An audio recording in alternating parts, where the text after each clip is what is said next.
Día político por PSI. Presento a mis invitados. Doctor Augusto Aguilar, expresidente del Tribunal Supremo Electoral. En aquel tiempo era Tribunal Supremo Electoral. Hoy es Sí, Consejo Nacional Electoral. así es. ¿Cómo ha estado? ¿Todo Muy bien? bien. La orden, con gusto, hemos venido nuevamente a su muy escuchado programa y lo hacemos con toda satisfacción. Gracias. También saludo al abogado Rigoberto Chan Castillo, ex primer secretario del Congreso Nacional de la República. Es un gusto tenerlo. Y qué Muy bueno buenos verlo días. ya en pantalla, hombre, en estos Bueno, foros. es primera vez que estoy aquí con usted departiendo. Vamos a departir con el doctor Augusto Aguilar, uno de los psicólogos más connotados que tiene nuestro país y político de primera, persona muy respetuosa y muy querida dentro de los partidos de nuestro país. Quiero plantear el tema de los partidos políticos en Honduras, porque un estudio del Barómetro de las Américas revelado en agosto del 2022, porque el del 2022 sale hasta agosto del 2023, nos da datos como, por ejemplo, el 23% de la población en Honduras tiene confianza en las elecciones generales. Esto dice este estudio. Además, nos indica que apenas el 30% de la población en Honduras cree en la actual democracia. Y mire qué lamentable, 9 de cada 100 hondureños creen en los partidos políticos. Están en decadencia los partidos políticos en Honduras.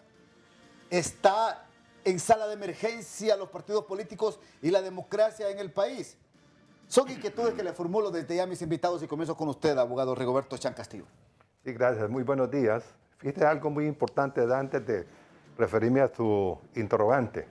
Si nosotros analizamos la historia política de América, Sí. podemos observar que únicamente en Estados Unidos existen dos partidos centenarios, que es el republicano y el demócrata, el PRI en México. Sí. En Honduras existe el Partido Liberal y el Partido Nacional al cual yo pertenezco, y el peronismo que está allá en Argentina. No, y Arena en El Salvador. Sí, pero no tanto. Es nuevo. No, es nuevo, es nuevo. Pero ya que pasan más del medio siglo o del siglo, Sí, sí, solamente es lo que he enunciado. Entonces, ¿qué significa? Que la clase política o el pueblo americano ya no cree o no está creyendo en los partidos políticos. ¿Por qué? Porque se forman únicamente camarillas que cuando llegan al poder saquean y eso es lo que tiene la democracia casi en coma y que es necesario hacer un ajuste y una cirugía mayor. Doctor. Sí, en el mismo orden de ideas. Este es un fenómeno, diríamos, psicológico, sociológico y político, que en toda América los partidos tradicionales casi todos han desaparecido, porque los pueblos no confían o se han sentido frustrados o engañados. Hay tres factores importantes por los cuales los partidos tradicionales o han desaparecido o se han reducido a un mínimo. Son tres factores. Hay varios, pero voy a decirle lo más importante. En primer lugar, las promesas de campaña incumplidas.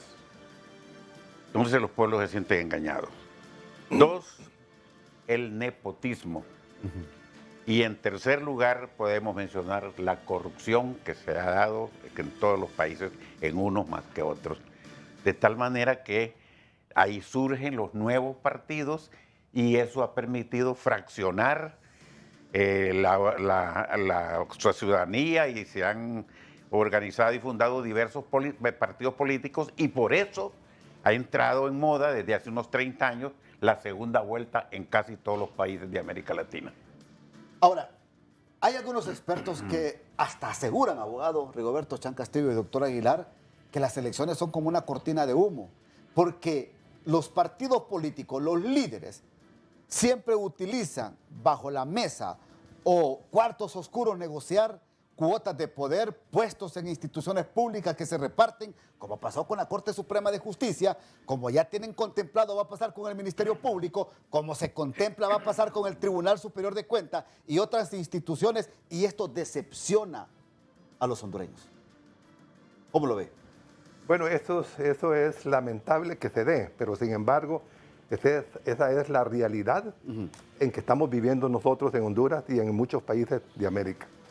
Porque hay algo muy importante. Alguien estaba criticando por qué el Congreso Nacional interviene en la elección de los magistrados de la Corte Suprema de Justicia.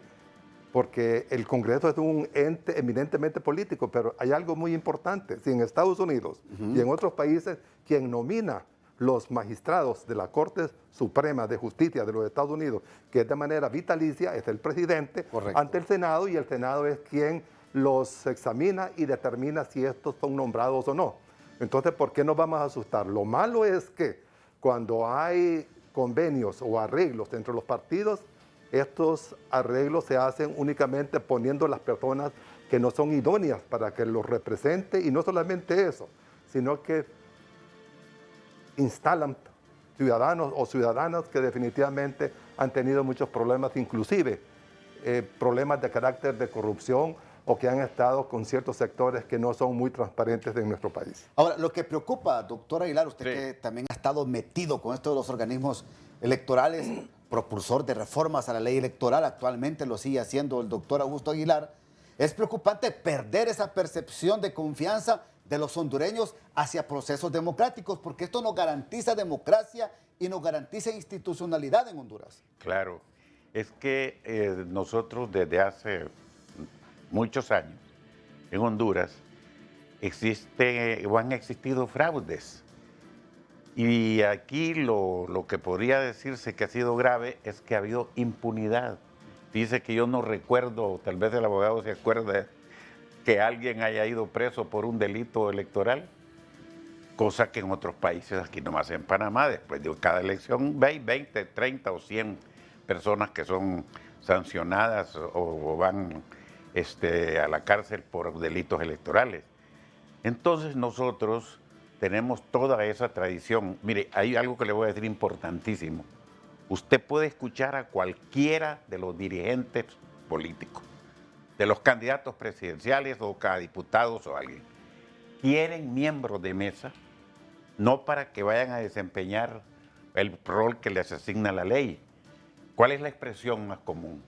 Óigalo todos los días, que quiere tener un miembro de mesa para que le vaya a defender sus votos, sí. porque están suponiendo que la mesa o ahora junta receptora es a pelear o a tratar de hacer fraude o a querer o a no dejarse hacer fraude, los dos extremos.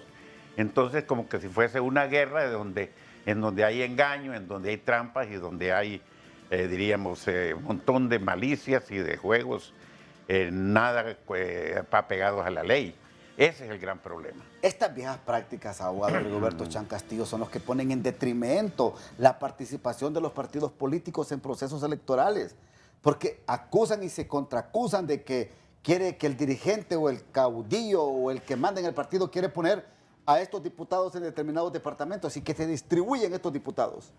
Mire, el hecho que en Honduras solamente 9 personas del 100% crean en la democracia y un 30% también, eso hace que en estos países surjan caudillos o mesías enarbolando banderas libertarias o de diversa naturaleza. Por eso tenemos el ejemplo de Venezuela, el ejemplo de Cuba, el ejemplo de Nicaragua, que está en una situación bastante crítica, y eso, el hecho de que los aspirantes a cargos de elección popular en Honduras patrocinen miembros de mesas electorales para que les defiendan, como dice el doctor Augusto Aguilar, sus votos, esos que ponen más en precario lo que es la democracia en nuestro país, y cada día se cree menos en lo que son los procesos electorales.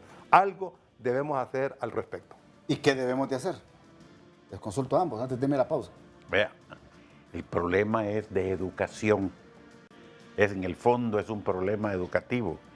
Yo les voy a mencionar los 3 países en América Latina en donde la palabra fraude casi ni se escucha.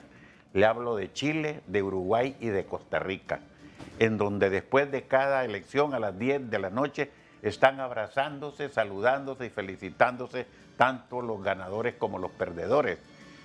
Pero todo esto tiene su base o su origen en una buena educación democrática, porque la educación no solo la educación debe ser integral. Hay que enseñar también la democracia desde la escuela primaria, como ya hay algunos eventos que se están realizando por parte del organismo electoral. Abogado. Mientras nosotros no cumplamos o no observemos lo que son las normas jurídicas, para el caso, el doctor Aguilar decía, aquí en Honduras nadie ha sido condenado por delitos electorales, sí hubo en el gobierno anterior.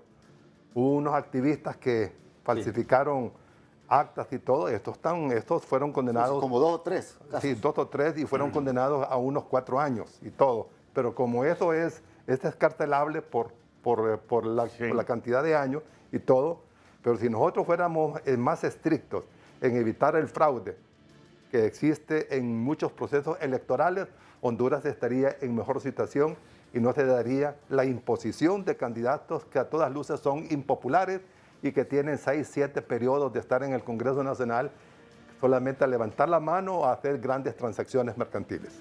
Antes de irme a la pausa, dice el Barómetro de las Américas que el 68% de los hondureños, aunque yo me atrevería que este porcentaje es aún mayor, creen que los partidos políticos están involucrados en corrupción, en narcoactividad y en lavado de dinero y malversación de caudales públicos. Mire cuál es la percepción que tienen los hondureños.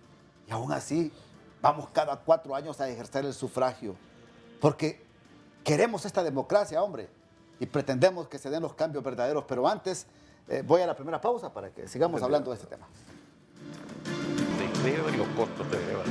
Estamos hablando acá del costo que tiene la democracia en Honduras. Cada proceso electoral, que son cada 4 años, que hay procesos internos y generales, el costo anda ahí entre 1.500 a 2.000 millones de lempiras, costos reales. Así es, no hay duda. Y cada día se va elevando esa cantidad por la fundación o creación de nuevos partidos políticos. Hasta hace poco eran 5, en la última elección habían 14 partidos participando, de tal forma que eso hace que los costos se eleven en todo sentido. Ahora, esto que dice el Barómetro de las Américas, que el 68% de la población, que yo me atrevo a decir que es más este porcentaje, porque recuerde que esta es la percepción del 2022, falta la percepción del 2023, pero dice que creen que los partidos políticos están metidos en narcoactividad, en corrupción, en lavado de activos y en otro tipo de delitos. ¿Cómo lo ven? Bueno, eso es bastante evidente. Recordemos que el día de anteayer condenaron al ex titular de justicia de México a cadena perpetua, sí, al señor García Luna. García Luna, y posiblemente van a haber otros expresidentes, también expresidentes, que han sido solicitados en extradición para el caso de Toledo en Perú y el caso lamentable de nuestro país con el expresidente de Honduras, que era del Partido Nacional, lo cual nosotros lamentamos porque definitivamente no perjudica a un partido en particular, sino que a la nación entera, porque el presidente, no importa cómo haya llegado o haya sido su comportamiento, siempre representa a todos los hondureños. Creo que el hecho de que el narcotráfico haya incursionado en la institucionalidad de Honduras es bastante lamentable y nosotros debemos de limpiar esto a como haya lugar para evitar que sigan los narcotraficantes influyendo en las decisiones electorales. ¿Usted cree que los partidos políticos en Honduras todos están infiltrados por el narcotráfico? No todos, sino que sabe que lo que sucede, que la actividad de narcotráfico es de intereses de ganancias, de utilidades. Porque para el caso de qué le sirve al narcotráfico invertir en un partido que solamente tiene una actividad electoral, invierte en los grandes, como el Partido Liberal, Libre, Partido Nacional y posiblemente Salvador de Honduras, que es uno de los que se ve a futuro que tiene posibilidades. Este tripartidismo que ha negociado Corte, que está negociando otros cargos, ¿son filtrados por el narcotráfico en estos momentos? Yo no podría hablar con propiedad porque sería muy temerario y como profesional del derecho no puedo vertir opiniones tajantes de decir que eso es cierto y que a mí me consta. Pero definitivamente por los hechos los conoceréis.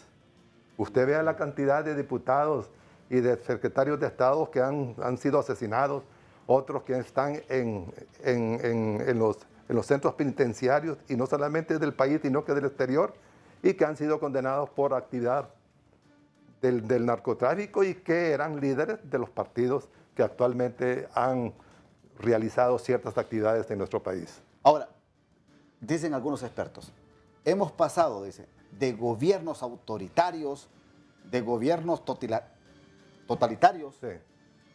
de gobiernos tiranos como el que calificaron a su expresidente que está allá en Estados Unidos en Está estos como momentos, huésped, sí. ¿verdad? A don señor Juan Orlando Hernández, que está rindiendo allá ante los tribunales de justicia por todo lo que le señala, pero que hemos pasado a un gobierno dinástico en estos momentos en Honduras. ¿Cómo lo califica? Porque esta es la percepción que tienen los hondureños.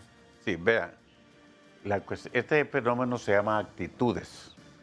Uno tiene sus actitudes frente a las situaciones, frente a los partidos políticos, frente a las personas, frente a los grupos, etc. ¿Cómo se forman las actitudes? Por varias razones, pero hay dos, que es importante para el tema que estamos tocando. Uno toma una actitud positiva o negativa hacia algo, en base a dos cosas, y hay otras, pero le voy a decir las dos más importantes. En base al conocimiento que se tiene de la situación y en base a las experiencias. Entonces el pueblo hondureño ha tenido experiencias y ha tenido conocimiento de todo lo que ha sucedido, de tal forma que esa situación o esa actitud de los hondureños en general hacia los partidos políticos, y no tanto a los partidos políticos, también a determinadas instituciones o a determinadas personas. Correcto. Habría que aclarar eso. Ahora, pero ¿cómo hacer para rescatar esta situación de decadencia en estos momentos de los partidos políticos? ¿Cómo lavar la cara a los dirigentes de los partidos políticos y cómo devolverle la confianza a los hondureños, doctor Aguilar? Pues a mí me parece que hay dos formas. Uno, que cada gobierno sea respetuoso de las leyes. Y hablo del gobierno en general, no solo del Poder Ejecutivo, hablo de los tres poderes. En primer lugar. Y en segundo lugar, una labor educativa. Fíjese que quiero agregarle esto muy interesante. En la nueva ley en la cual trabajamos nosotros, introdujimos la figura y ya está estructurado un instituto de formación cívico-electoral en el Consejo Nacional Electoral para que dé formación, educación a los jóvenes y a los niños sobre la democracia, sobre la decencia, sobre la pulcritud, la honradez con la que hay que manejar las cosas, no solo a nivel privado, sino que también a nivel público. Y por supuesto, todos los centros de educación deberían de tener contenidos, la ley lo establece, contenidos sobre la materia electoral y sobre todo sobre la democracia. Entonces es una labor gigantesca, pero creo que podemos salir de eso en algún tiempo. Cada 4 años miramos campañas políticas, campañas proselitistas, abogado Rigoberto Chan Castillo, que anuncian lo mismo, que no se desmarcan de la misma temática, de la misma línea proselitista, y no surgen nuevas ideas, nuevas propuestas, que puedan atraer el voto joven, que puedan atraer inclusive ese voto duro, ese voto que está ahí renegado para poder ejercer el sufragio. ¿Qué deben de cambiar en esta estrategia los partidos políticos? Bueno, nosotros debemos hacer una reingeniería en todos los partidos políticos, es decir, ser creativos, ser proactivos, pero nosotros siempre, como usted dice con propiedad, cada 4 años presentamos las mismas supuestas soluciones que más bien se convierten en problemas para nuestro país.